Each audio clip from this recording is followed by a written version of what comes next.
સરકારને આજે મંદિરમાં જોઈ દર્શન કરી શકતા હોય તો હું અહીંયા બધા બેઠેલાના માટે કહું મોદી સાહેબ કે લીએ એક તાલી તો બનતી है यार આ કઈ નાની વસ્તુ નથી હો ભગવાન રાજેન્દ્ર સરકાર પરાત્પર બ્રહ્મ અવધ નરેશનો યુવરાજ ભારતનો આર્યપુર ઈ ભગવાન રામ ઈ પ્રભુ રામ અને ઈ પ્રભુ રામ યુદ્ધના મેદાનમાં જ્યારે ઉતરે પછી ગીત ઉપર પાછા આવીશું આપણે પણ ઈ રાજેન્દ્ર સરકાર અહીંયા મેં કીધું એમાં ચાલવાનું છે પણ ક્ષત્રિયો વધારે છે અને ક્ષત્રિયોની જવાબદારી પણ બહુ મોટી આવે છે યુવા ધનને ખાસ કહું છું ક્ષત્રિયનો દીકરો ઊભો હોય ત્યાં આજુબાજુમાં કોઈ બેન દીકરી નીકળે ને થવું જોઈએ મારો ભાઈ કે મારો બાપ ઊભો છે ભલા માણસ તેથી આ ભારત વર્ષ પાછું ભારત વર્ષ બનશે બહુ મોટી વાત છે એટલે ભગવાન રામને ડગલા દીધા યુદ્ધના મેદાનમાં લંકાના રણ મેદાનમાં અને સામે રાવણ આવ્યો રાવણ જ્યારે બહુ બોલવા માંડ્યો હે વનવાસી સોન હું સન્યાસી તને હું ભૂકા કાઢી નાખી વીખી નાખું કાપી નાખું બહુ પધારો પધારો પરમ પૂજ્ય મહામંડલેશ્વર 1008 પૂજ્ય અંબિકા આશ્રમથી આપણા પરમ પૂજ્ય પરમ વંદનીય અને પ્રેમાળ સાધુડા બાવલિયા એટલે રમજુ બાપુ વધારી રહ્યા છે જોરદાર તાળીથી આપણે સ્વાગત કરીએ જય અંબિકા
આપણે ગૌરવી સરવૈયાવાડ આ બધાની કહું સરવૈયાવાડ ને પ્રતિષ્ઠા પ્રાણ પ્રતિષ્ઠામાં પૂજ્ય રમજુ બાપુની હાજરી હતી બાપા આપણે મોટું ગૌરવ છે આપણા બાવલિયા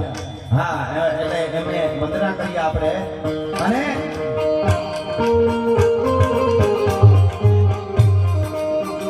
રામ આएंगे तो वंदना सजाऊंगी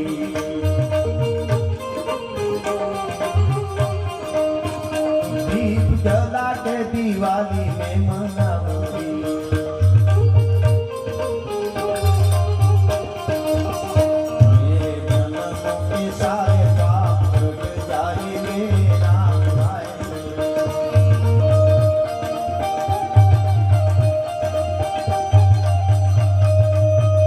मेरी झोपड़ी के भाग रात जाग जाएंगे राम आएंगे